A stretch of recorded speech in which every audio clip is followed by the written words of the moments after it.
Hello everybody, and welcome back to my sunroom here on this beautiful day in June in East Tennessee. I thought that I would do another video about water culture since these two that you see here are in temporary water culture. Last week I noticed that they were having a bit of trouble. Some of the lower leaves were puckering, and I really didn't repot them all that long ago. They've been in that moss that they had been in for about a year. These were both in New Zealand sphagnum moss. This one here was in sprouted New Zealand sphagnum moss. So I was just thinking, oh, everything is good. Well, for some reason, they did not like the New Zealand sphagnum moss. I think that my environment here in East Tennessee is just so humid that the moss didn't have time to dry out, or it didn't dry out evenly. So I've decided to rehabilitate them in water culture, and I'm going to be placing them in Orchid small chip bark probably in the next week or so. So I thought I would let you know what kind of water levels I have them in. Now our humidity in the south this time of year is high.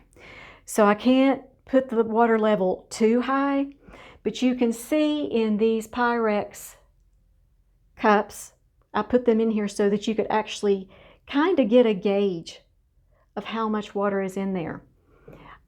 I don't let them set in that water for more than 2 days because I don't want slime to build up on these roots. I just want them to get the indication, okay, something new is about to happen. Plus, I want these roots to hydrate really well so that they will be ready for the bark medium. So let me show you what's going on here. I've got this root right here that is going to be in the bark once I put it in its bark home. And then this root right here, I have been placing a wet paper towel, but do you see how it's silver right now? It's not down in the water yet. So I just wanted to show you the difference between this root that's hydrated down here, this green one, and this one is not hydrated. When they're not hydrated, they get shriveled like this. They look like they have grooves in them. So what you're wanting to do is you're wanting to get them all hydrated before you put them in the bark. It's just going to jump start them. So I've got, once all these roots hydrate and they get down in the bark, I've got 6 viable roots, and that is awesome. This has also given me the chance to really clean up this stem. This stem was a mess. I still have to cut this off, which I don't know how I'm going to get that off. It's actually curved over that root. And here, where that old spike was, I'm going to cut that off as well. But what happened with this one is when I was cleaning up the stem, the bottom of it actually just fell off in my hand. The bottom of the stem sometimes will just rot off. And what you're left with is the good part of the stem. So that's good because the stem does take up water. So as you see, I've cleaned everything up pretty well here.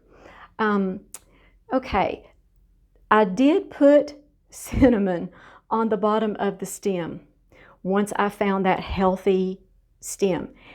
You'll notice it's kind of it's either a whitish color or a greenish color. That's the healthy part of the stem. But a really good benefit of putting this in temporary water culture was that is going to be calloused off. The bottom of that stem is going to be calloused off and ready to go when it gets into bark. The reason why that's important in my environment is because I don't want to put the stem down into bark medium right after it's been cut or after it's broken off, because it's more likely in my humid environment to actually rot a little bit more. So I want to make sure that that stem is good and healthy. And I had the exact same thing happen with my Foul Tahiti Sunset. The stem, the bottom of the stem was just kind of rotted. It just kind of fell off in my hand. And I've got just a few more little things here to cut off. This kind of gives me a little bit of time to really look at the stem of the plant, clean it up, make sure there's no rot in the stem, and to seal it off with that cinnamon so that it can callus off before I place it in the bark. I've just found that mine do a lot better that way. And if you'll notice, these roots are growing up and down into the water culture. These roots here and here, I'm going to have to work with them.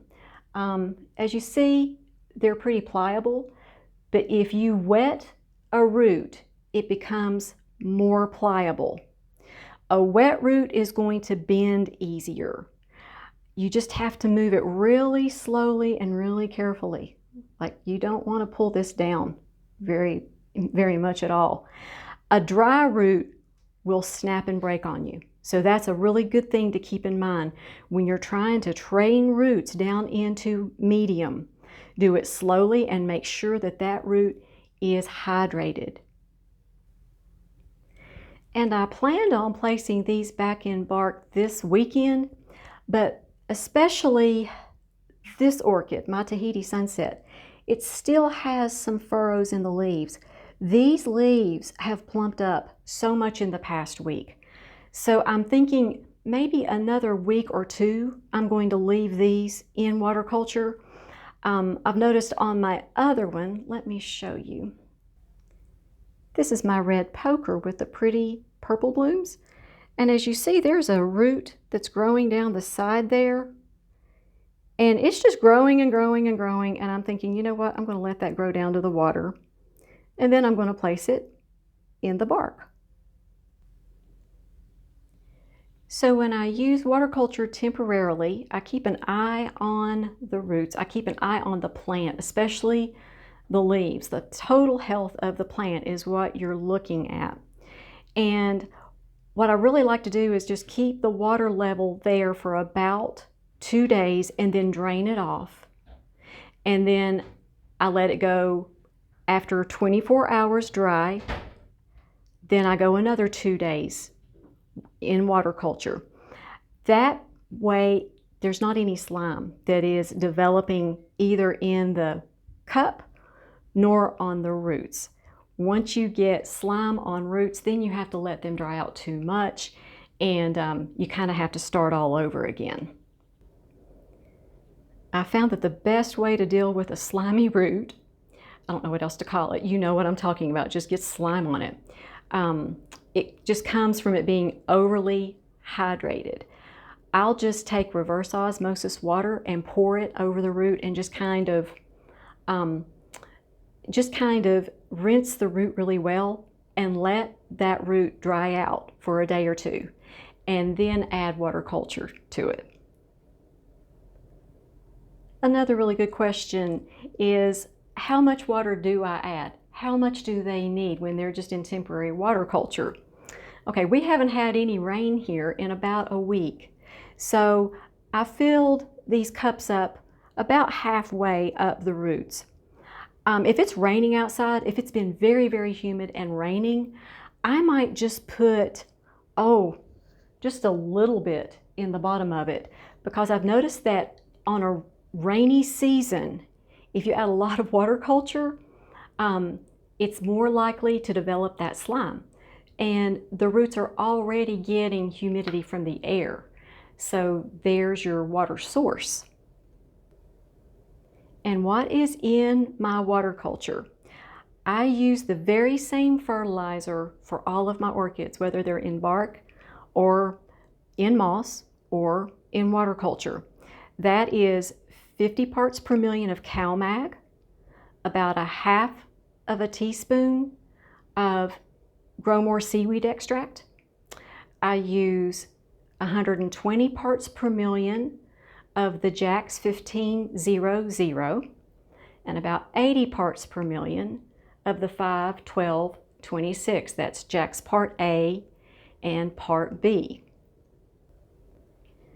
Now that's my spring and summer recipe. It's a little bit higher than what I use in the wintertime, but if you'd like to watch me mix that up, I did a video back in January where I actually mix up the fertilizer for you, and you can see what I'm talking about.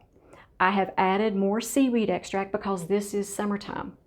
So the seaweed extract, I just believe it really promotes the health of your roots on your plants. So especially with your water culture, that is a really, really good thing. And here is my Falsogo Vivian. She is now in the small Orchiata bark. She was in water culture for about a week.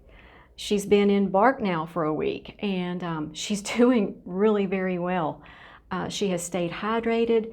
This bark retains moisture very well. The small is very small. It's just tiny. And so she's going to do really well in this small Orchiata bark.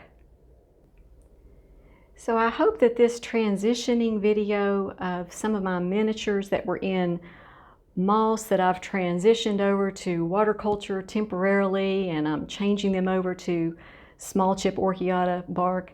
I hope that this has helped you all. And I would love to say the blessing over you and your families and your plants before I end the video. May the Lord bless you and keep you. May the Lord protect you. May the Lord shine His face upon you and your loved ones and give to you His shalom peace. You all make it a great day, and we will see you next time.